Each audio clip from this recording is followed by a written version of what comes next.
नमस्कार मित्रांनो, तर स्वागत आहे तुमचं माझ्या व्हिडिओमध्ये आणि माझ्या यूट्यूब चॅनलमध्ये. माझं नाव विकास गाडगे आणि आज आपण चाललेलो आहे चेतकच्या शोरूमला, जे मोशीमध्ये मंदार शोरूममध्ये चाललेलो आहे. आपले फर्स्ट सर्व्हिसिंग करायची आहे 3502 चेतकची, तर आपण त्याच्यासाठी चाललेलो आहे.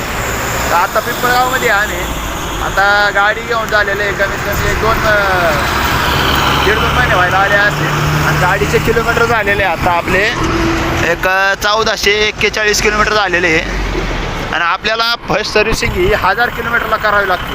पण ह्या गाडीचा असा विषय आहे ह्या शोरूमचा की यांना अपॉइंटमेंट घ्यावं लागते 10-15 दिवस आधी. आपण साध्या गाडीचं कसं असते, आपण जातो डायरेक्ट कोणत्या पण गॅरेजमध्ये, बाबा दे सर्व्हिसिंग करून चल लगेच. पण याचा विषय असा आहे का याला सर्व्हिसिंग करण्यासाठी पण अपॉइंटमेंट घ्यावं लागते 15 दिवस अशी. मग असं काय आहे नक्की या गाडीमध्ये, काय एवढी भारी गाडी आहे जसं काय याला 15 दिवस आधीच अपॉइंटमेंट घ्यावी लागते. 15 दिवस झाले अपॉइंटमेंट घेतलेली आहे. तेव्हा होते गाडीचे 900 किलोमीटर.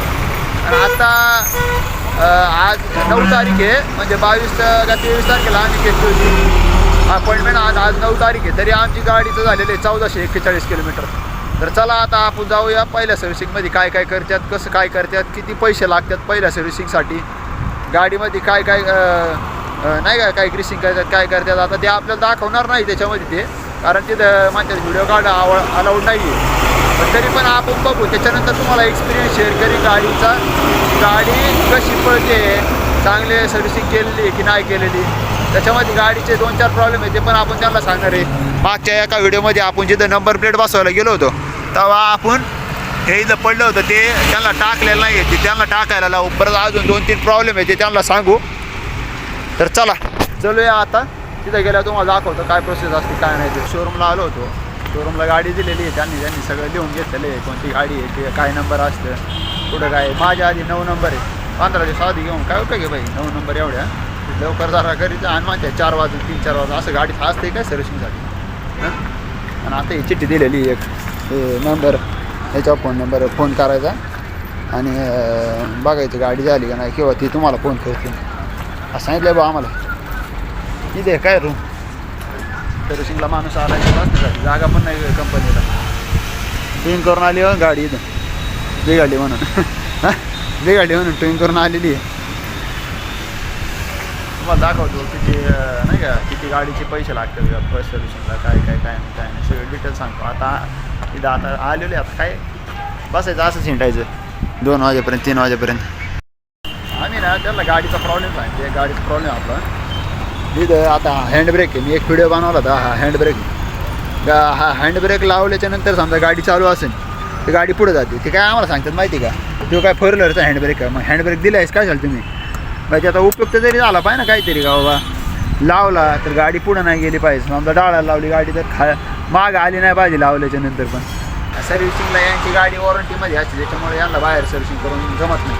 तर बाहेर जर खोललं पुढं गाडी आणि इथं जर परत आणली तर ते डायरेक्ट सांगतात का गाडी तुम्हाला रिपेअर करून देणार नाही, कारण तुम्ही गाडी बाहेर खोललेली आहे का नाही. त्याच्यामुळं इथंच गाडी आणावी लागते. पण इथं आल्यावर तुम्ही विचारलं, ते जे कस्टमर आहे, ते गाडीचा ओनर आहे, त्याला बसण्यासाठी तरी जागा द्या. तुम्ही सांगताय 2-2, 3-3 तास लागेल गाडीला, मग एक बसण्यासाठी वेगळा बनवून काहीतरी पाहिजे रूम देऊन. असं आम्हाला इथं उभं काय राहायला लागते राव टेंटमध्ये. एवढ्या नवीन गाड्या धूळ खात बसतात काय. बेकार गाडी शेतात.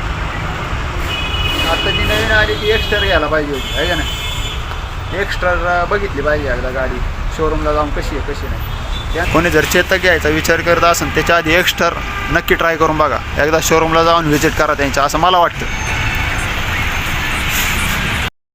आता आहे ना आम्ही खाली बसलेलो आहे इथं. आता त्यांचा जो माणूस होता ना, आम्ही त्याला विचारलं बाबा किती वेळ लागेल, तर आम्हाला काय सांगतो माहिती आहे का, कालपासून आमच्याकडे लाईटच नाही गाडीला. म्हणजे गाडी अपडेट करावी लागते, ती लॅपटॉपला किंवा मोबाईलला लावून अपडेट करावी लागते. त्याच्यासाठी म्हणतो आमच्या लॅपटॉपला चार्जिंग पण नाही आणि मोबाईललाही चार्जिंग नाही, कसं काय अपडेट करायचं, त्याच्यामुळे टाईम लागेल म्हणून. अशी काय सुविधा आहे बाई. तर याच्यामध्ये तुम्ही एक सोल्युशन काढा ना, एक तर गाडी आमची ठेवून घ्या, आम्हाला दुसरी गाडी द्या. आम्ही जेव्हा गाडी येईन तेव्हा तुमची गाडी घ्या आणि आमची गाडी आम्हाला रिटर्न द्या. पण ही पण तुम्ही सेवा देत नाही म्हणल्यावर काय राव शोरूम आहे तुम्ही. बरोबर नाही. तुम्ही ही सेवा दिली पाहिजे. दुसरी गाडी द्या आम्हाला आणि आमची गाडी ठेवून घ्या. नीट झाल्या आम्हाला फोन करा. तुमची गाडी काय प्रॉब्लेम आला तर मग बोला तुम्ही. आमची गाडी सर्व्हिसिंगला देतो आहे, तुम्हाला वेळ पण लागतो आहे, आम्हाला बसायला एकतर जागा पण नाही इथं व्यवस्थित, हां क्लायंटला तुम्ही व्यवस्थित हँडल पण नाही करीत, मग काय उपयोग करा तुमचा. मित्रांनो इथं आहे ना शोरूम शेजारी येते आणि इथं शेजारी पेट्रोल पंप आहे आणि इथं चार्जिंगचा पण पॉईंट आहे इथं शेजारी नाही का. 2 व्हीलर 4 व्हीलर रिक्षा याच्यामध्ये आहे का. 4 व्हीलरचा चार्ज सांगितला त्यांनी, फुल करण्यासाठी 1000 रुपये लागतात. मग शेजारी आहे मग असं मला असं वाटलं का इलेक्ट्रिकची गाडी घेतल्या तरी पण गाडी चार्जिंग करू शकतो आपण पुढं पण बंद पडली तरी आहे का नाही. इथं शेजारीच पॉईंट आहे. मग 4 व्हीलर असेल तर 1000 रुपये फुल करण्यासाठी पैसे घ्यायचे. मग 2 व्हीलरचा अंदाजे 300-400 रुपये घेत असतील नाही का नाही फुल करण्यासाठी. फुलमध्ये आपण 300-400 किंवा कमी पण असू शकतं 100-200 त्यांनी सांगितलं नाही, कारण 2 व्हीलरचं बंद आहे चार्जिंग. गाडी घेतलेली आपली सर्व्हिसिंगला, सर्व्हिसिंग चालू आहे, चालू खोलल्या गाडीचं 91-86 नंबरवर दिसतो बघा तुम्ही. आता वाजले 1:13 आम्ही 11:30 वाजता आलो होतो. आता गाडी घेतलेली 1 वाजता. आम्ही आप्पाला बोलून घेतलेला आहे का तर बाबा तुम्हाला सांगतो आम्हाला इथून काय गाडी देत नाही. त्यांना म्हणलं होतं आम्हाला एक गाडी द्या, आम्ही एकदम घरी जातो, एकाला कामाला जायचं आम्हाला, याला कामाला जायचं आहे, MIDC कामाला जातो. आता विषय असा आहे का यांनी आम्हाला गाडी दिली नाही शोरूमवाल्यांनी, त्याच्यामुळे आता आम्ही आप्पाला बोलून घेतला आहे, याची गाडी घेऊन अक्षयची बाबा याला कामाला जायचं म्हणून. आता ही एवढं धडकास क्वालिटी आहे मंदार मोटर्सवाल्यांची की यांना साधं एखादी गाडी पण देता येत नाही आणि सर्व्हिसिंग तर लवकर करता येत नाही. हां 11 वाजता आलो होतो मला 11 वाजता खाली सर्व्हिसिंगला लावली, आता घेतलेली त्यांना तरी 15-20 मिनिटं झाला असेल. काय माहिती किती वेळ लागते ती मला आता काय सांगते माहिती का. आम्ही सकाळी आलो तेव्हा मला सांगितलं होतं 3-4 वाजता गाडी भेटेल. आता घेतलेली ना कितीला टाईम किती लागेल हे नाही सांगतो, मला विचारूया आपण. त्याच्यामुळे आम्ही आप्पाला बोलून घेतलं, कारण याला कामाला जायचे म्हणून तरी विचारायचं. 2 वाजले आम्हाला गाडी सांगितलं का 4 वाजता भेटेल, त्याच्यामुळे आम्ही हा माणूस बोलून घेतला आहे. तुम्हाला कळलं पाहिजे शोरूमवाल्यांना की आम्ही 40 किलोमीटर एक माणूस बोलून घेतला आहे. तुम्ही सांगताय की गाडी आज भेटणार नाही, 4 वाजता भेटेल, याला कामाला जायचं म्हणून आम्ही एकाला बोलून घेतला. म्हणलं गाडी जर नाही भेटली तर याला डायरेक्ट हा घेऊन हा कामाला जाईल, आणि गाडी भेटली 2 वाजता. हां आणि हा इथं आल्या आम्हाला म्हणत पण नाही. आम्ही खाली आल्या आम्ही बघतोय की गाडी इकडं आणून लावली, त्यांचा माणूस पण सांगत नाही आम्हाला की गाडी आलीत खाली सर्व्हिसिंग झालेली तुम्ही घेऊन जा. आम्ही खाली आम्हाला कळते का बाबा गाडी सर्व्हिसिंग झालेली आहे, मग तुमचं बिलिंग करून घ्या मग तुमची गाडी जाऊ द्या. अरे मग काय आहे बाई, हां कळलं पाहिजे नाही आपण खरं आहे का नाही. सांगा गोष्टी 2-4 शब्द सांगून यांना. बांगारे का नाही शोरूम. हां एवढं 40 किलोमीटर एखादा माणूस येत असेल, तुम्ही सांगत पण नाही तुमची गाडी सर्व्हिसिंग झालेली आहे काय नाही. हां बरं सर्व्हिसिंगमध्ये काय केलं आहे, गाडीचं टायर खोलला एक, मागच्या टायरला ग्रीसिंग केला असेल, ब्रेकिंग आवड केला असेल, सॉफ्टवेअर अपडेट केला बस. त्याचे पैसे किती 480 रुपये लावलेत ते याचे सर्व्हिसिंगचे. याच्यामध्ये आहेच काय सर्व्हिसिंग करायला 480 रुपये असं.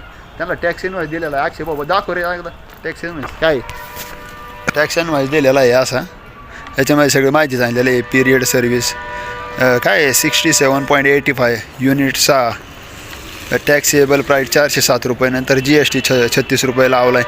मग याच्यात फक्त बिल दिलेलं आहे किती खर्च आला किती काय, सगळा 480 रुपये खर्च आलेला आहे. आणि टॅक्सेबल म्हणलं का 407 रुपये आलेला आहे. 80 मध्ये तरी पण माग वाटते. आपली जी गाडी अशी स्प्लेंडर तिला एवढं नाही येत, तिला 200, 250, 300 जास्तीत जास्त. हां जर काय ऑइल बिल टाकलं तरच येत असं जास्त खर्च आहे की नाही. तो पण आपण जर घेऊन गेलो तर मग फक्त पेट्रोल आपल्याला जेवढं आहे तेवढंच. हां म्हणजे हे काय उपयोगाच नाही. हां 300-400 रुपये 400च्या खालीच असेल. यांचे 450-80 मला भरपूर वाटते आहे का नाही. हां टायमिंग पण भरपूर लावायच्या सर्व्हिसिंगसाठी. आता हे काल काय म्हणत होते आम्हाला बाबा आमच्या शोरूमला लाईट नाही आता, त्याच्यामुळे तुम्हाला टाईम लागेल. पण टाईम न लागता आधीच करतात आणि सांगत पण नाही झाले म्हणून. जर आम्ही खाली नसतो आलो तर आम्हाला कळलं पण नसतं आमची गाडी सर्व्हिसिंग झाली आहे म्हणून. आणि त्याच्यातही गाडी देऊन देते नाही तशीच देतात. हां मंदार मोटरला गाडी घेणे आधी विचार करा.